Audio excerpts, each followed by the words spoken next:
The architecture over there is amazing too. Yeah. From what I've seen. Man, you guys have a beautiful country, man. And question, yo, hey guys, what's going on, guys? Today we have the top 10 places to visit in Australia. Man, from the videos I've been seeing from the UK, from England, from other spots. I think I did another one in Wales. Bro, these places looks amazing, dog. Like they got a lot of greenery, they got a lot of nice, a lot of nice places. Like they got a lot of history also. The water's nice, the beach is nice. Man, I just love it. The castles and the history that these countries have is just amazing. So today we decided to do Australia. So we want to see what Australia has to offer. So we're gonna get straight to the video, man. Come on. What do you think Australia looks like? When you think of Australia? When I think about it, what I think? All I think about is kangaroos, to be honest. Kangaroos? That's clean. That's the only thing I think about. Like, in animals. Yeah, animals. Yeah, I think of, like, animals. I think of, like, those people, like, those safari people that were, like, safari people, literally. Safari, like, I don't know the name of them. Safari? I don't know the name of them. But those people, I think of koalas, kangaroos. I think of, like, a lot of, like, foresty grass. I just think wildlife. When I think Australia, I just think wildlife. That's true, wildlife. Like sloths, and Steve Irwin, of course. Steve Irwin. We know that's what. Yeah. Okay. Yeah, man. We're gonna get to the video. I mean, y'all know me, man. I like the green. So if I see green, we're gonna pause. We're gonna admire it. We're gonna take some time to take it in. You know what I mean? So we're gonna get straight to the video, man. Come on. My name is Ryan, and I recently returned from exploring. Come on, man. We already started. Look at this, bro. Nice. You know what this looks like? It looks like ice cream. Like, it looks like a sundae. Like, look at this, bro. That's very nice, though. Like, that's why I like, you have the beach on one side, right? That's why I always say, you have the beach on one side, you have the beautiful water, and you have the mountains with all that green, dog. Yeah. But it's like, if you wanted to, like, go on the bay and, like, not the bay, but shore, like, just chill, you can't really do that. Why not? Because, I mean, well, maybe right here, I'm guessing, like, yeah. in, like, this area. But I don't know if they can see the mouse. Yeah, they can. Okay, yeah. But, like, I'm just, like, looking at, like, this right here. Like, I see. You can. But other than that, it looks very nice. This is beautiful, man. Nice. This is beautiful. What? Come on, man. And I want to share with you my favorite places. So here's my Australian top 10. The video didn't even start yet, dog. Australia is a most beautiful and diverse landscape, from the pristine beaches to the tropical island of Lord Howe. I just be walking like normal, like dogs.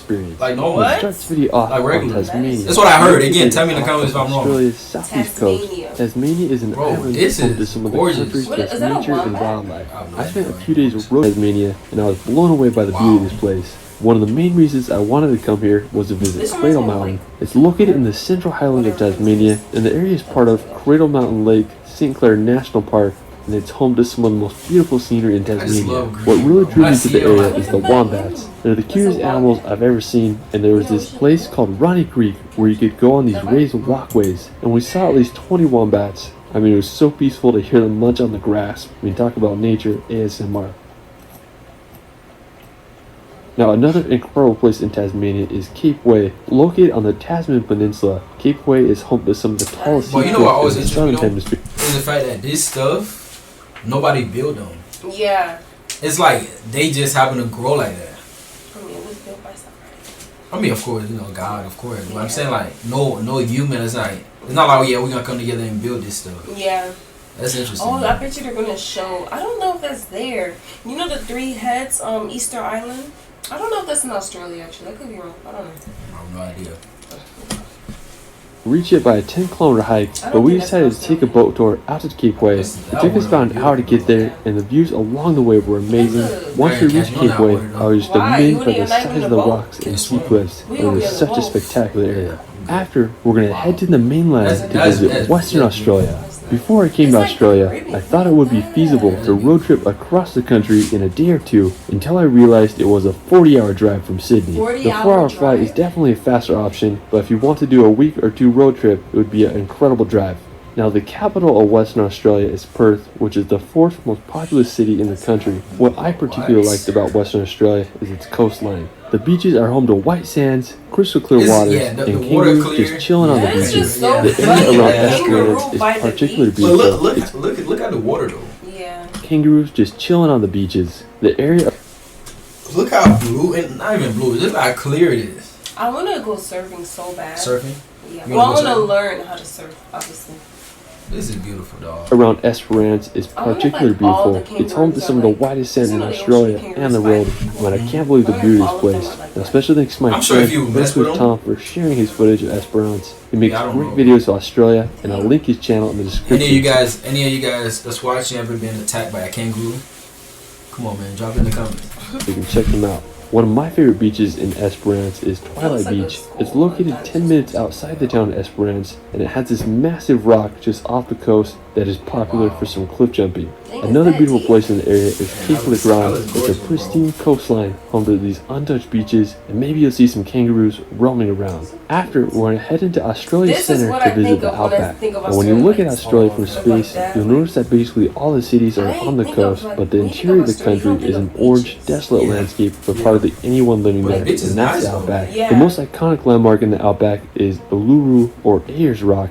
It's a massive monolith made up of sandstone. You can reach the area by flying into the nearby town of Ulara, or also by making the 4-hour drive from Alice Springs. Now, Uluru is a sacred site for the indigenous Australians, and it's believed to be a resting place for ancient spirits. There's definitely an energy there, and it's just bizarre how it sits alone in the desolate Outback. Afterwards, we're going to head over to Brisbane. Located on the east coast, Brisbane was founded in 1824, and today it's the 3rd most populous city in Australia and the capital of Queensland. It's a beautiful city built on the Brisbane River and has an average of 260 days of sunshine per year. Just an hour from Brisbane is the Gold Coast, which is this incredible city with a huge beach contrasted with skyscrapers. If you want a more natural setting, you can embark to the Glasshouse Mountains, located about an hour. I don't know, like, looking at the cities, it just looks like America. Like, is it the same? Like, does living there feel like you're living in America? Like, obviously the accents are different and everything, but I know like they speak English and everything. So like, yeah, I mean, it's probably similar. Like, I mean, I think it's the same thing. And what's like typical Australian food? Like, you know? Yeah, we could look at it. Yeah, we could look at them. I'm sure we'll look at it. The Glasshouse Mountains are. Wow.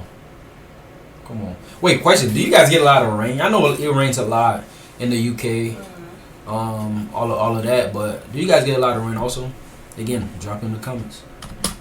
Volcanic peaks. They are some of the most peculiar mountains I've ever seen. The tallest is Mount Birwa with an elevation of 556 meters. If you want to see them from the air, you can take a scenic plane tour to witness these unique mountains. After, we're going to visit Whitehaven Beach. Regularly voted as one of the best beaches in the world, Whitehaven Beach is located on the Whitsunday Island, and you can reach it by taking a boat or seaplane. The boat tour is the most affordable option, and you can reach Whitehaven by departing from places such as Airlie Beach or Shute Harbour on the mainland. Once you arrive at Whitehaven, you'll be amazed by the surrounding scenery. The sand is made up of silica, giving it its white color, and when combined with the blue ocean water, it creates this swirly turquoise mix that winds back into the island's inlet, and it's just incredible to look at. You can get an elevated view of the area from the Hill Inlet Lookout. I mean, this place is on another level.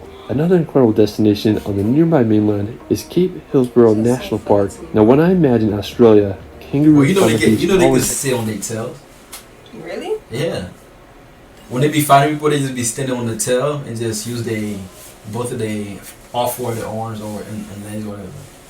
Look at how long their feet is. What the heck? That's crazy. Oh my gosh. That's crazy. And Cape Hillsborough is one of the best places in the country to see them roaming on the coast. You know, if you want the best chances of seeing them, you can wake up around 5 a.m. to witness the kangaroos and wallabies on the beach for sunrise. I mean, it's such an incredible setting with the rising sun and the kangaroos feeding on the mangrove sea pods and sea. Pouch, the moms. Wow. I don't know, it just makes me uncomfortable.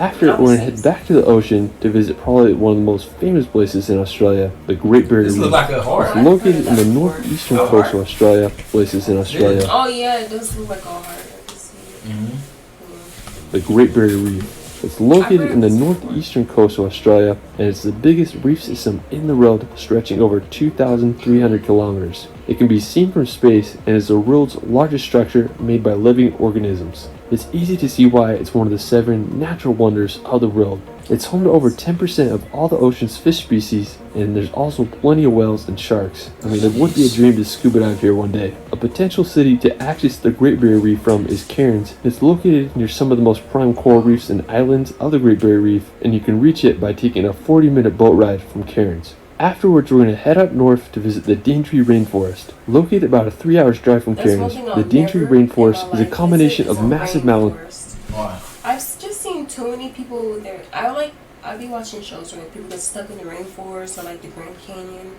and like a rainforest is just a place I would never go to because I would. All the animals and snakes and. I would. I'll try it. No.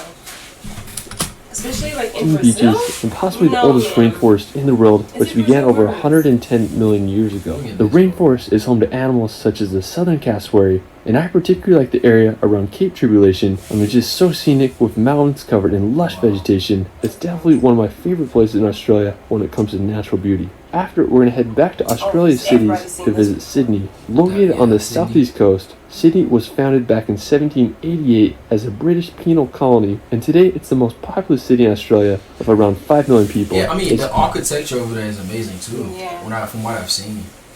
Yeah, you guys have a beautiful country, man. Mm-hmm. And question, how often do you guys go and visit these places? Like, I know all of you guys don't stay in all these different areas. So how often you guys go visit? Tell me in the comments. Yeah, because like, you know how like, for example, like with Orlando, when people think of Orlando, they think of like Disney, Universal, stuff like that. But like, is this how it is everywhere? Or is there like a part of Australia where it's just like, no, this is Australia. This is like the big thing of Australia, but the real Australia is like, how does like the real Australia look like? Yeah, I'm sure. This isn't it. Yeah, I'm sure it's like a lot of people, a lot of tourists. They're not gonna know the real Australia for real. They're gonna know places like Sydney. They're gonna know other places that people actually visit. But yeah, tell me in the comments, man. Opera House, which was opened in 1973. I really like the beaches around Sydney. One of the most famous ones is Bondi Beach. It's located just 20 minutes outside of Sydney, and it's a massive beach and has some really cool pools alongside the ocean. Just down the coast is also Bronte Beach. It's smaller than Bondi Beach, but has its own charm, and there's this really cool public pool called Bronte Baths that you can get in if you don't want to swim in the ocean. A beautiful place outside of Sydney is the Blue Mountains. They are located about an hour and a half's drive from Sydney, and it's this incredible mountain range that has a famous distinct color due to a combination of eucalyptus oil droplets from the forest combining with water vapor and dust, creating a blue hue. A great lookout point in the mountains is from the Three Sisters. That's only a short walk to the lookout, and you get an amazing view of the rock pinnacles and the mountains in the background. After, we're going to head to Melbourne. Located in the state of Victoria, about a 9 hours drive from Sydney. Melbourne is the second most populous city in Australia and was ranked the world's most livable city 7 years in a row. There's a lot to do around Melbourne, such as taking a drive through the scenic Blackspur Forest. One of the most famous places in the area is the 12 Apostles. Located about a 3 hours drive from Melbourne, the 12 Apostles is a set of limestone sea stacks. There was originally 8 of them, but one collapsed in 2005 due to the constant erosion of waves and wind. While you're there, you can marvel at the stacks from the boardwalk and many viewpoints. For our final destination, we're going to visit Lord Howe Island. Located in the Tasman Sea between Australia and New Zealand, you can reach Lord Howe Island by taking a 2-hour flight from Sydney. The island is just insanely beautiful. It's called the Hawaii of Australia, and after visiting it, I understand why. There can only be 400 tourists on the island at a time, and another interesting fact about Lord Howe is that it's the largest island ever to eradicate all of look at this place, dog. Rats, which in turn has allowed the birds and wildlife to flourish here. One of the main reasons I wanted to go to Lord Howe Island was to visit Ball's Pyramid. It's the tallest sea stack in the world with a height of 572 meters. It's one of the wildest rock formations I've ever seen as it sits alone in the desolate ocean. Now to get to Ball's Pyramid, it was about an hour boat ride from Lord Howe Island. We went with this tour company called Reef and Beyond Eco Tours, and it was an adventure getting there. We boated around the entire sea stack, and I was just baffled by the scale of this place. I felt like Jack Sparrow discovering a treacherous island. We were going to snorkel in the water, but the sea was too rough, so it wasn't possible. After exploring Ball's Pyramid, we headed back to Lord Howe Island and got some incredible views on the way. While we were on Lord Howe, we had bikes to get around and we did some great hikes. One of my favorites was Malabar Kim's. There were some incredible views of the sea cliffs. And then we walked on the ridgeline to Kim's Lookout and we were able to get an amazing view of the full island. I mean, this place is paradise. Another one of my favorite things that we did on the island was snorkeling. Lord Howe is home to the southernmost coral reef in the world, so there's tons of great snorkeling spots. We went to Ned's Beach and had a great time swimming in the warm, clear waters. We saw plenty of fish and a few sea turtles. Now for sunset, I love going down to Lagoon Beach to watch the sun light up the mountains of Lord Howe. Places don't get more perfect than this island. Well, that is it for my Australia top 10. I'm barely scratching the surface. I mean, there's so much to see in this incredible country, so I'll be back for part 2. Let me know where your favorite place is in Australia in the comments below. You can find me on Instagram. Man, this was a great video, man. Like, everything was just, man, you guys have a beautiful country, dog. What? Now I want to go. I never, like, seen, like, that side of Australia before. Nah, this was beautiful. This was beautiful. Like the water, how blue it was, how clear it was. The greenery. The green. Oh my goodness, dog. Man, you guys have a country. I hope you guys don't take it for granted. I hope you guys actually go and visit these places, man. But this is the video, man. Thank you guys for watching with us. Don't forget to like, comment, and subscribe to the channel. I'll see you on the next one. Bye bye.